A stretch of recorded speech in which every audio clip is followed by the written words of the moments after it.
The International Association for Near-Death Studies presents NDE Radio, a weekly exploration of near-death experiences and similar encounters with the other side. Now, here's your host, Lee Whitting.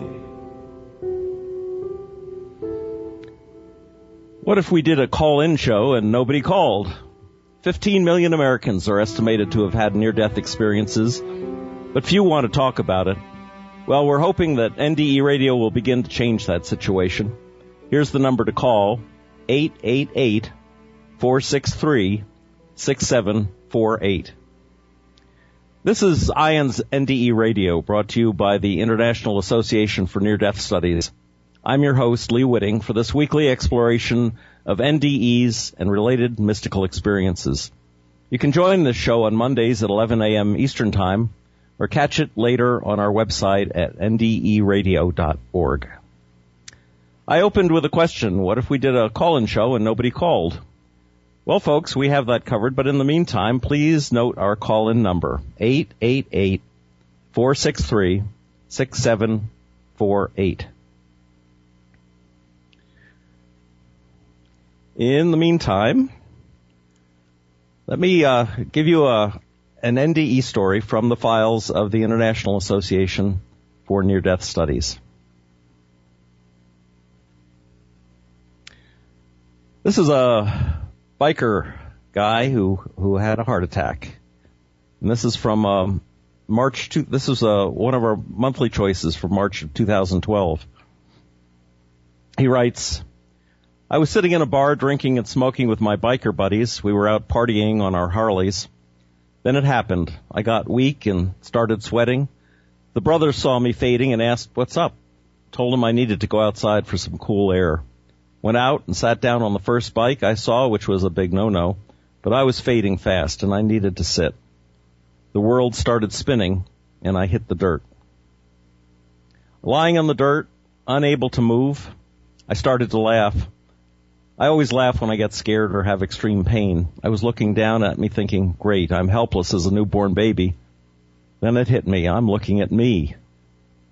Gravity pulled me into this dark place. Total darkness, and I was scared the blank out of me. Then my brother called to me. Up here, he said. I looked up, and there he was, looking young and strong. I realized I was in some kind of hole. Get me out of here, dog. He lifted me out of my hole and slapped me on the back. We hugged. I'd not seen him in a couple of years.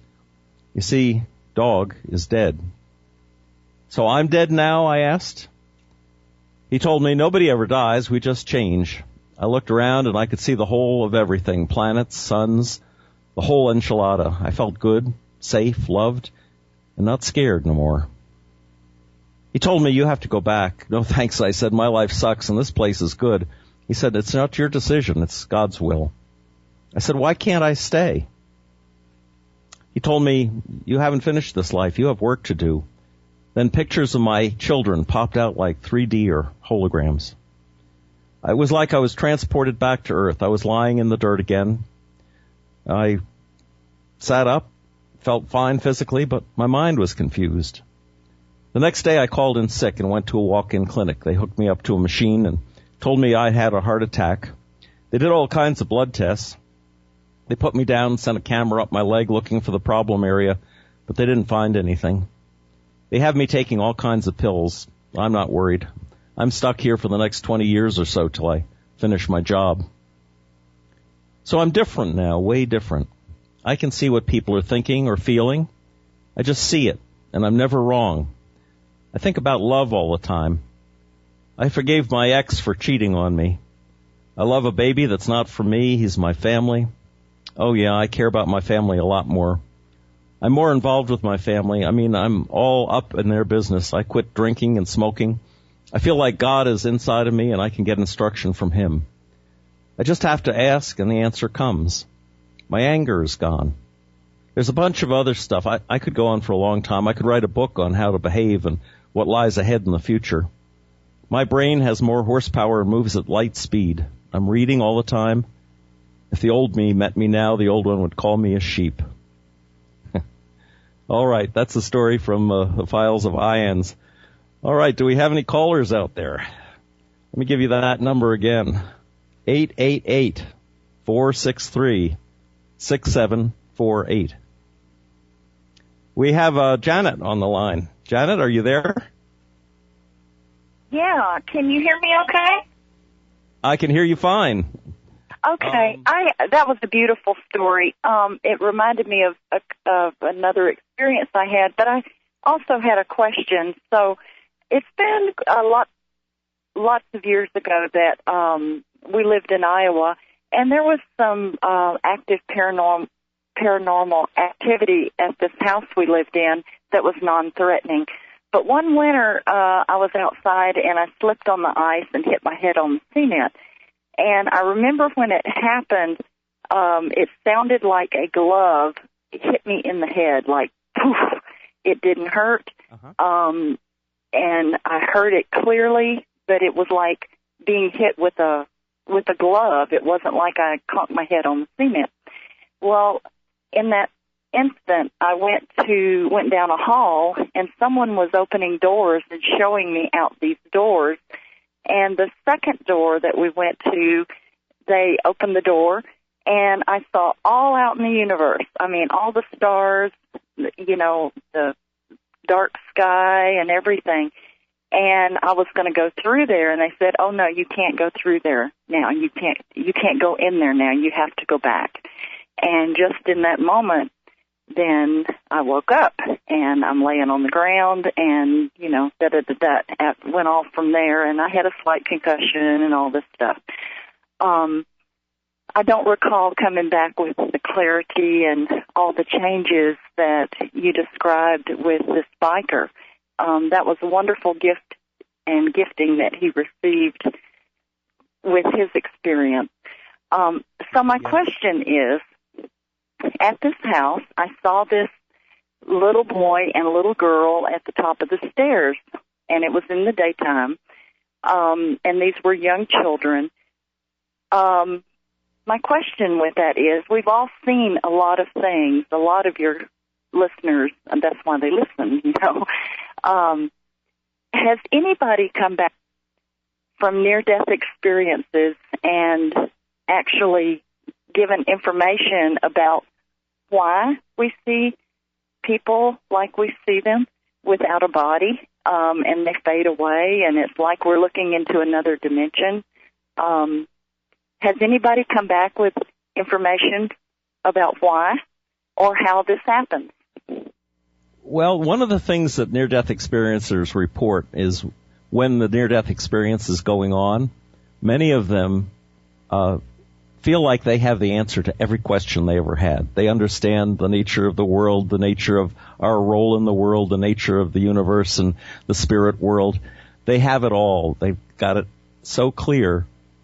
And then when they're back in their bodies and their brains kick in again, a lot of that is lost. I had a friend, I'm not sure I mentioned it on the show before, who had a grand mal seizure, and while the electricity was surging through her brain and pretty much incapacitating her brain, she had that feeling that she knew the answer to everything. And she said when she came out of it, all of that was gone. So I think in some ways our brain gets in the way of our bigger consciousness, of our soul consciousness, if you will. Tell me a little about these kids you saw. Were they what people describe as ghosts? Was there a history of their being in the house? Yeah, there was history. We finally did some research, and I did find out that children had died in the early 1900s. This house was built originally by Brigham Young's people that came through Iowa going north on their way to Utah, you know, back in the way early days when they had enough men. I guess it was like an army. They traveled along these states and made way for the people coming behind them. So they built houses and set up communities and whatnot, and then they moved on, and then the people would come in and occupy. So the original house was built, you know, for that purpose. And then later in the early 1900s, or maybe mid-1900s, then it was occupied by, other residential people. But these children had died with some, pneumonia, some sickness. And because they looked, they didn't necessarily look like ghosts. I could see them plain and clear. I could see their clothing. They did not look like, like real pioneer kids. They looked kind of like city kids in their, the little boy had a little short sleeve plaid shirt on, and the little girl had, I could see a sort of a pink shirt on her. So they kind of were more modern children, but I only saw them one time. There was a lot of other activity that would happen in that house, but none of it was threatening, and none of it scared us. Okay, that was my next question. What was there? Did you sense an attitude? Were they curious about you, or angry that you were there, or were they looking for companionship? And what did you do about it? I felt like they were. I was fixing to go up the stairs when I looked up and saw them at the top of the stairs, and it looked to me like they were just standing there observing me. And then they, because it was only moments, and then they just faded away. They just kind of disappeared. So there wasn't any real, I just continued up the stairs. I probably had a laundry basket in my hand, and I just continued on. Didn't really sense any real attitude with them. I didn't get any information from them. They didn't speak to my mind or my ears. And, it was just fleeting moments, but I never saw them again. So I kind of now, all these years looking back, maybe they were just letting me know they were there, making their presence known, or, just letting me be aware of them is all I can figure, because I didn't really get any information from them at all. But the near-death experience thing is real, of a real interest to me, and especially because people come back with information. So that's right, and also gifts of prophecy. Sometimes they sometimes become much more artistic. They tend generally to be no longer afraid of dying because they've seen the other side, and it's good for the most part. We do have a few stories where people have seen bad things, but usually that's a very temporary state that evolves into a better state if they're there long enough. Have you seen any other ghosts at any time? Yes. That kind of follows the pattern in my life, and I'm not quite sure why. Nobody really has any answers for us. That what like that movie. I see dead people, so nobody really has any answers why this happened. I have had in my life several instances where basically I died and didn't connect it to anything until I started visiting people like yourself and getting a little information in my old age now that, oh my God, that could have been connected to a near-death experience for me. Why I'm able to see these things and know some of these things, communicate with some of these people. Because everybody that doesn't have a body has a story. And there's some of us that get those stories and can actually write down their lives. I was going to say, it's very possible that you had a near-death experience that you don't remember the details of, but you got the gifts from it. If you've had psychic experiences since that time, even that fall where you hit your head. Yeah. One of the things I wondered was, like, my mother, when I was born, my mother almost died. And she had scarlet fever when I was born. So that had to affect me in the womb. I wasn't born yet. I was born, say, a week later. But she almost died giving birth to me. So that had to have affected me somehow, and maybe, the cutoff of the blood flow or the nutrients or whatever, all the things that feed the baby. Maybe that was part of my story too. It's interesting. The brain is growing at such a rapid rate, and so many changes are happening in the, just before a baby's born, and of course in the few years after that.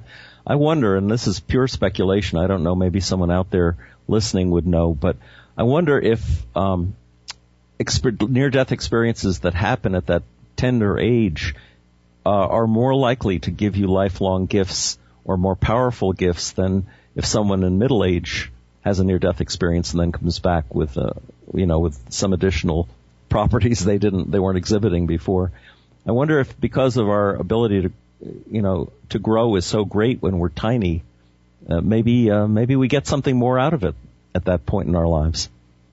Boy, that's a real thoughtful thought process, Lee. I will think on that a little bit. Because until this moment, I never connected what happened to my mom to my own story that might possibly be a near-death experience for me. And I imagine there's plenty of us out there that have had that experience and never connected it to a near-death experience, for ourselves. So there's probably hundreds and hundreds of people out there that, should be calling in, telling their stories and all these weird and interesting things that happen to them in their life that's got a reason for it, and they've just never even connected, the two things together. It's amazing in my job as a hospital chaplain, how many people have access to visions, near-death experiences, mysterious things that they can't explain, things that have happened in their life. And if I just bring up the subject, they are actually often anxious to talk about it because no one has ever wanted to hear about it before. People sometimes are put off or frightened by mysterious experiences of any kind, whether it's seeing a ghost or a near-death experience. And so one of the reasons that IANS, an International Association for Near-Death Studies, even exists is to assure people that really, if they've been given this gift of a vision of the other side of the spiritual world, that it's really incumbent upon them to share it with people. And that's, of course, why we got this radio program started in the first place, was to give people a platform where they can talk with relative anonymity about their experience and let more people know about it. Because the more people hear these stories, the more they're going to say, oh yeah, my mother told me once upon a time about a ghost that she saw. In fact, my mother did see a ghost in a little apartment in New York, in Yonkers, New York, when I was just a kid. And she never wanted to talk much about it, but eventually she did, and she even told my sister that she believed it was her grandmother, I guess, my great-grandmother, and who was visiting shortly after I was born to sort of let my mother know that she was watching over and approving of the whole thing and so forth. When I was a little girl, I saw, I was at my great-grandmother's house in upper Mississippi, and came down in the middle of the night for something. Now, this is an old, huge old farmhouse out in the middle of the woods in Mississippi. No paint, the whole country scene. Came down the stairs. I must have been 9, 10, 11, 12, somewhere in that age. And there was a little girl at the bottom of the stairs, and she had a gown on, a white gown, and she had long blonde hair. And I came down the stairs. None of the lights were on, but I saw her clearly. And I said, oh, hi. And she said, well, hi. And I said, well, who are you? And she said, well, when I grow up, they're going to call me a saint. And it was Saint Philomena. And I lived my whole life remembering that experience and not having a clue. We were Protestant, we were Baptist. didn't have any Catholic friends, didn't even know what a saint was, lived my whole life remembering that, but not finding out anything about her until maybe 10 years ago. And then when that popped back into my life, I remembered that experience clearly, and then found out a little bit about this saint who died as a young girl. And I still don't know what gift she brought to the world, but even to that extent, with these kind of people, the people that we call saints and mystics, I'm wondering if they too didn't have near-death experiences somewhere along the way to bring these magical things, to earth. I believe we're all born prodigies, and I believe that from my own life experience that parenting does not teach you how to bring the prodigy out of your child. If that child is not already extraordinarily inclined to, with strength and determination to express their gifts, parenting does not teach us how to bring the prodigy out of that child. So with these saints and mystics and all these people that we have that are so, so extraordinary, I do wonder if they haven't had near-death experiences. I don't know if they've been documented, or if they just sat under the Bodhi tree like Buddha did, and all of a sudden got all of this magic stuff, There's a woman named PMH Atwater who has written several books on this subject, especially about children, and sees the possibility of a whole new generation of enlightened children who will have more and more of these gifts just naturally, almost as if they're spiritually evolving.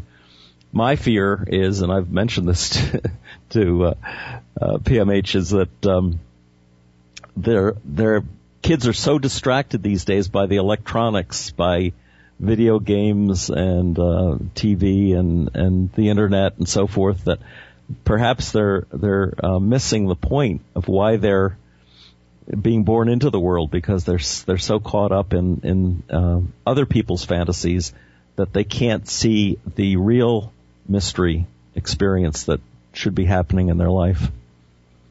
Lee, I don't know. I bet my parents thought the same thing about my generation, and I'm 60 now, and I have evolved in spite of all the things that we had and didn't have.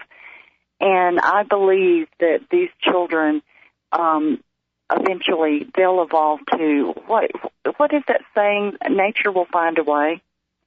I believe the spirit of a person is way stronger than the distractions that we have in daily life. I believe that they are going to evolve anyway.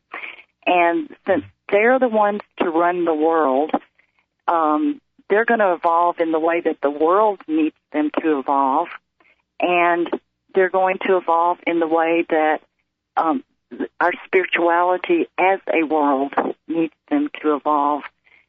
I don't know that you can hold that back, is what I'm saying. And, of course, that's purely speculation, too. But I'm thinking they're going to evolve anyway. And, we only need a little bit. And I look at my grandchildren.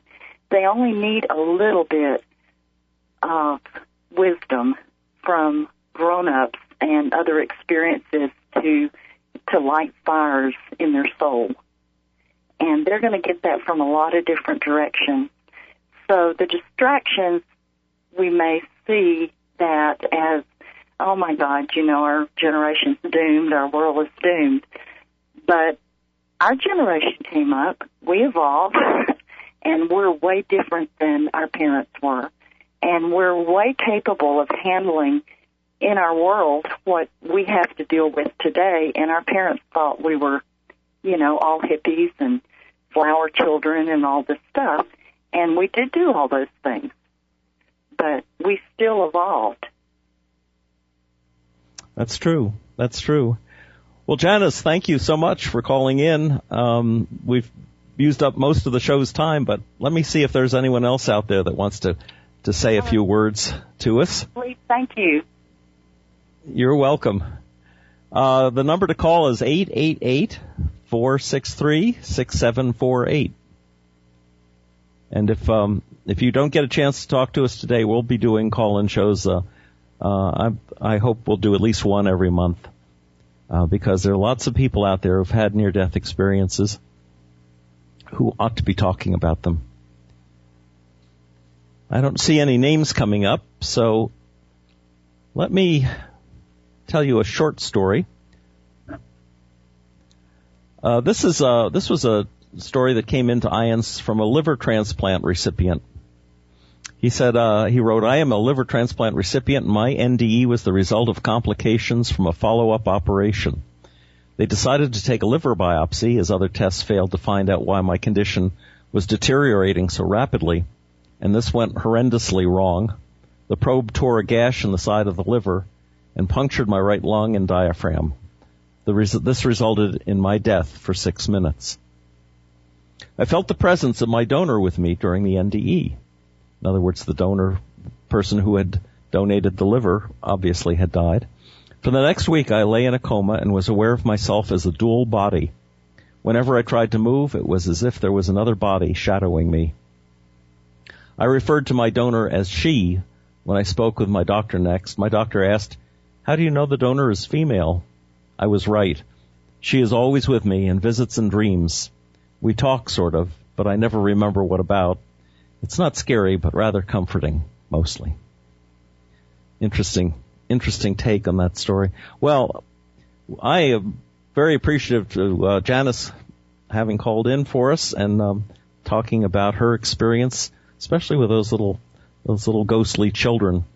It's interesting too. I'm thinking now there's a saint, and saints are supposed to, tradition tells us, saints are supposed to go to heaven, and why would there be a saint who was a ghost? But saints also have been known in the Catholic tradition to have appeared to people, to have brought messages. You have Marian